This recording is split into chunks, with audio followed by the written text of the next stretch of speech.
Hello everyone, welcome to the Daily Sip. My name is Oliver and my mission is to bring you closer to organic Japanese green tea, and today we're gonna go into the next session of our mega sampler. So this is a mega sampler of 28 teas, and today we're gonna dive into the Asatsuyu Sencha. So this is a sencha which is coming from the south of Japan, on the region or on the island of Kyushu, or in the region around Kagoshima. This tea is actually made by Kasugaen company, which is led by the Kawaji family. So Mr. Kawaji and his family, they are planting green tea since several generations in the south of Japan, and they are doing excellent Fukamushi tea. So we have from them the Murasaki, which is a little bit the higher price, and we have the Asatsuyu. But Asatsuyu is quite an interesting cultivar.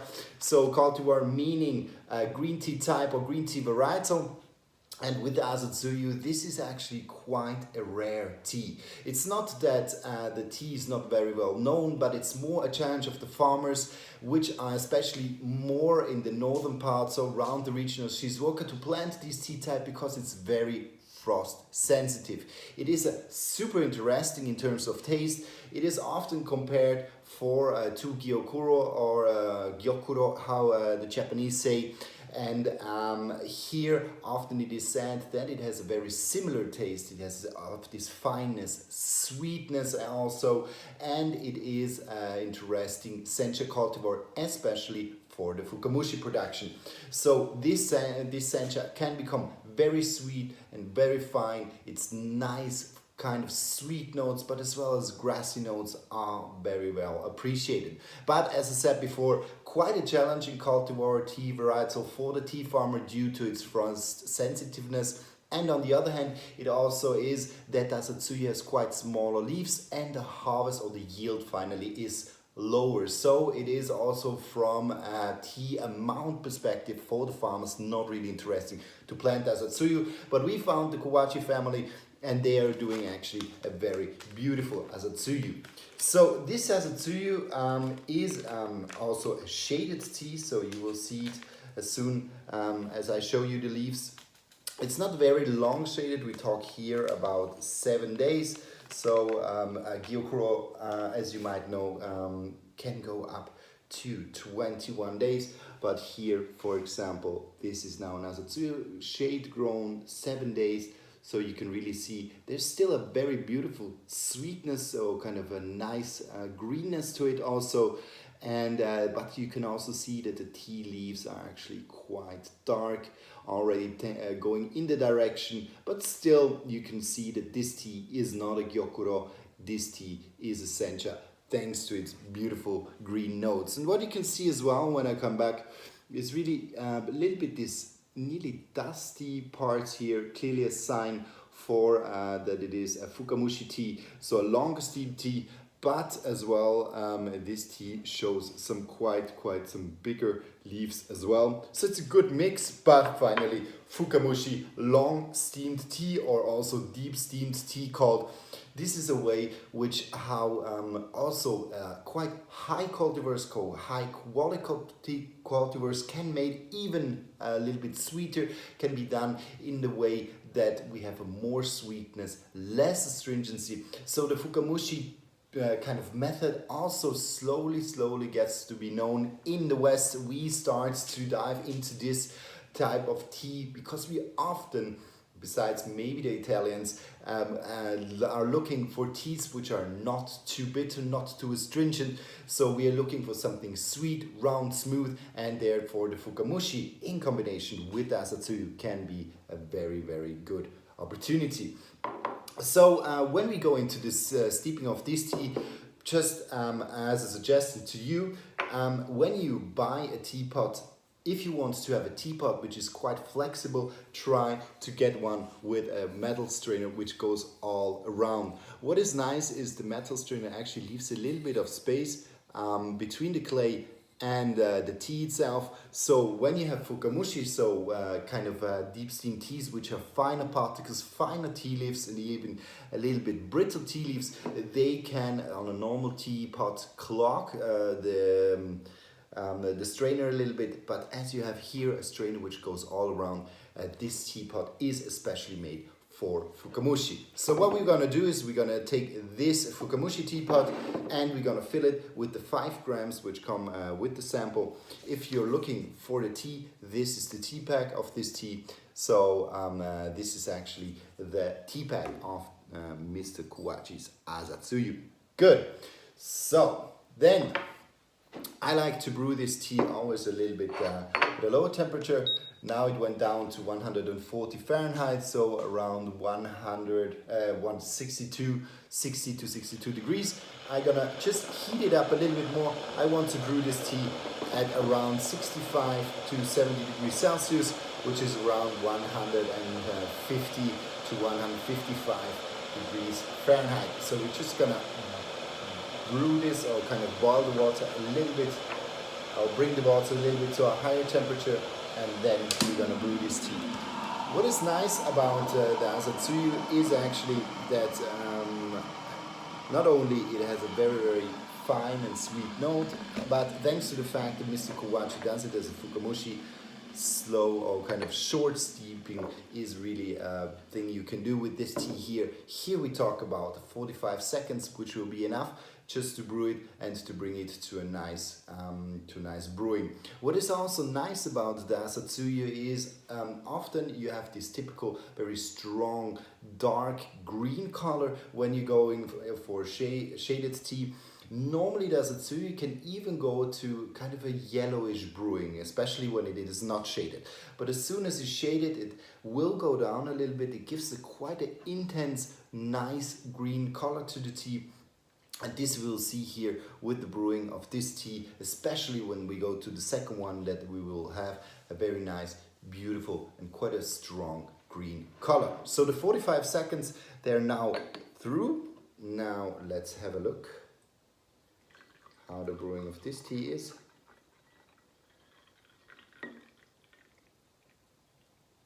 Et voila. And you can see it was quite light in the beginning. And this is also when you brew tea, for example, with friends, if you want to brew a tea for them, try to really alternate the brewing. So you could really see that in the beginning, the tea was quite fine. It was not very strongly brewed. This is kind of the upper part of the water. But as soon as we go close to the leaves, the brewing is quite intense, and that's why you have to alternate as well. Just a small tip, if you want to do ever a tea session, or if you do tea sessions with your friends, try to always do, when you have a teapot, do the alternate brewing. Good. So now let's have a sniff of the tea leaves. So I get some sweet corn, sweet notes, besides kind of this typical green sencha, kind of green spinachy, a little bit of a edamame smell, typical for green tea, as it is a green tea. But often when you have sweeter teas, and this is nice when you go and dive a little bit more into sweeter teas, is actually when you get closer to the sweetness thanks to the shading, and then the brewing itself can give, or the leaves, or the brewed leaves themselves, they can really give a beautiful kind of sweet corn. I get a little bit of green grapes as well, but more the smell of edamame, the smell of spinach is quite intense, clear for a green tea. But now the taste is the most interesting. So with Asatsuyu, you really get a fine, soft, smooth tea, sweet in the beginning. I expect it to also show a little bit more of a greener taste, a little bit more of a spinachy notes in the second and third brewing. But now the first brewing, I really expect it to give me quite a smooth and sweet note. What I did is, by going up a little bit with the temperature, I'm triggering a little bit more the catechins, a little bit more the astringent parts of the tea. You can go down to 140 to really reassure that you have no astringency. I like that when you go up a little bit with the temperature, that you have a kind of a sweeter note mixed with the slight freshness of the tea. But I expect still this brewing to be very sweet. So let's have a sip.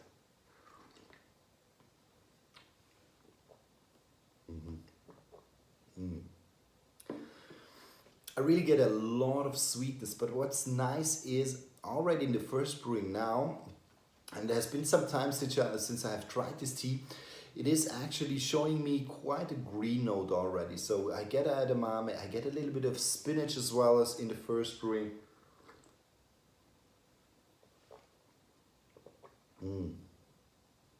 I get a little bit of nuttiness even. So this is something you will get also when you're doing a gyokuro. So gyokuro often, or asatsuyu often compared to gyokuro. Also translated, it is said that asatsuyu means morning dew, and sometimes even the gyokuro is referred to be the morning dew or the emperor's dew. So that's why these teas are compared, or asatsuyu is compared to be kind of the sencha of this kind of the gyokuro of the senchas. So you might say it like that. But here I get a smoothness, I get a sweetness, I get a little bit of fruitiness, but also a very nice green grassy tones with it. And this can also be a little bit the effect of the high water, that it triggers a little bit more this freshness, this more kind of greener notes. Sometimes you get citrusy notes. Here with this tea I don't get it at all, so it's a very smooth and sweet and round tea, but I got a lot of sweetness, especially when the tea lingers in my palate. I get a little bit of peach, a slight hint of apricot, but more on the peachy side, a little bit plum as well, but very, very slight, fine, soft, but not a very strong kind of sweetness, which, for example, if you do okomidori, you have a lot of full-bodied sweetness, intense sweetness, and here I get kind of a light hint of peach, a light hint of plums. So it is around the stone fruits, and very, very nice after shifting over into a more of a greener note, coming from a little bit edamame, more on the spinachy side.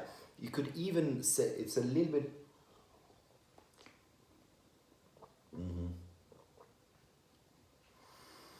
I thought maybe I can get a little bit of green grapes, but it's more kind of the, you know, maybe the Granny Smith apple. It's not that acidity, but a little bit this freshness of the Granny Smith apple. So this, the first brewing. Now let's go to the second one. I use a little bit less water this time. That's nice about the bigger teapots. You can either use very little water, you can use a little bit more. Here, only 20 seconds. That's way enough. You can even take to just to 10 seconds.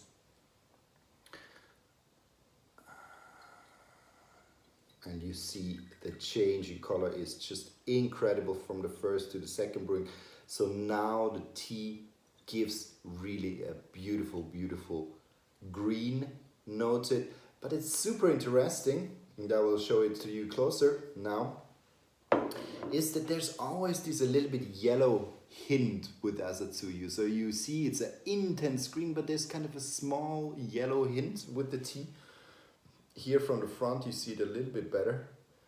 So there's this intense greenness which I was talking about before. So thanks to the shading, Mr. Kawaji really brings it into this beautiful green color, but there's always a little bit of this slight yellowish or slight golden hint in the color of the tea, especially now in the second brewing. Now let's try this one.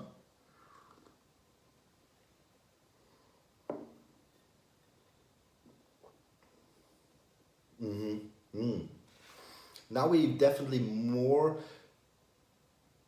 of this green kind of green taste. Spinachy gets more intense, but what is nice is we have a little bit of artichoke, a little bit of asparagus which is coming in, so it's kind of shifting a little bit into a smoother, not this fresh typical pure freshness of green, but you have a little bit more of this full-bodied, a little bit this artichoke, a little bit this asparagus notes coming in.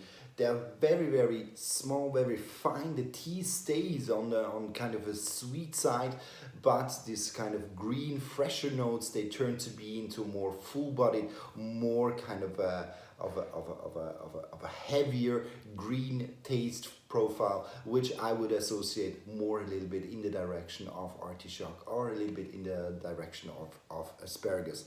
So it's still sweet, but it definitely gets more body in the second brewing.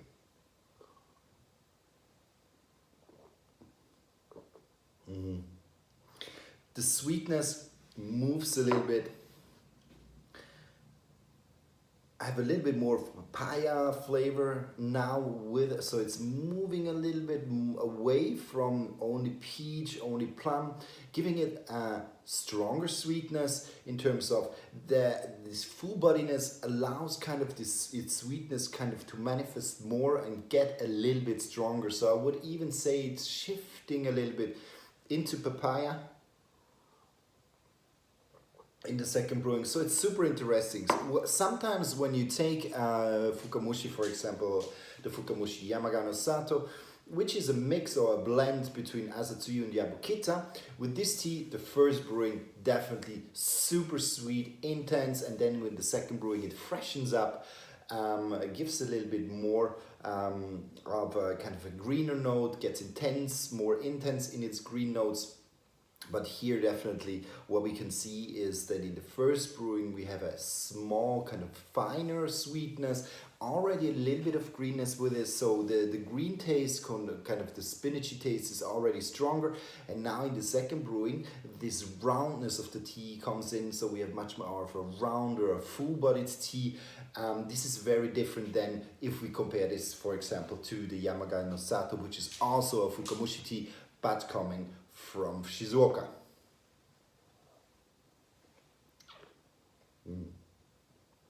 And the last sip, always a little green kick because you have the sediments which are settling at the bottom of the glass, so it's always a little bit more greener, a little bit more intense in these grass tones. And now let's go to the third one. I'm curious about the third brewing. You see very short brewing this time, and thanks to my Fukamushi teapot I can pour it very easily. And you see also the third one, very intense.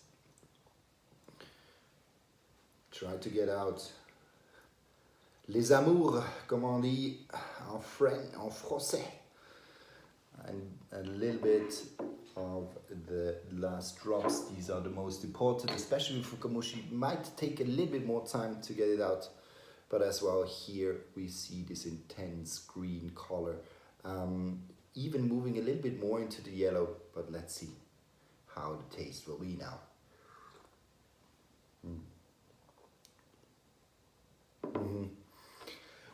Now with the third one, we got a little bit of this full body asparagus kind of artichoke flavor moving a little bit out of the taste, and we got much more sweetness, and there's a freshness. So the freshness has come back now in the third brewing. Got much more of a spinachy. Now it's even moving into a slight citrusy note. So for some it might be that here you feel, if you're very sensitive to astringency, you might feel a little bit of astringency here. I get a lot of citrusy notes, a little bit of lime notes, so a little bit more of a fresher part of the tea. So still sweet. I get sweetness, but these kind of refreshing lime tones are coming in. And also we are moving a little bit away from the full body. The artichoke and the asparagus is in my opinion quite has moved out of the taste,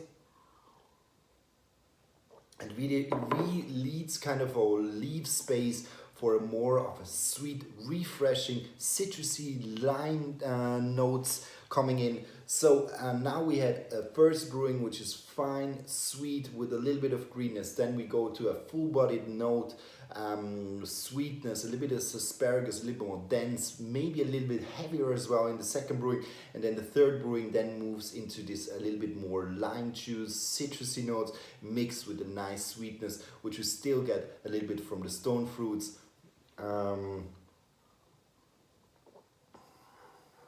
Still a little bit of papaya still in, so it's quite a sweet, nice balance between sweetness and this refreshing lime. I would even say more lime tones than the citrusy tones. So very interesting, this tea showing over these 3 brewings. I think you just try it for yourself, and thanks a lot for watching.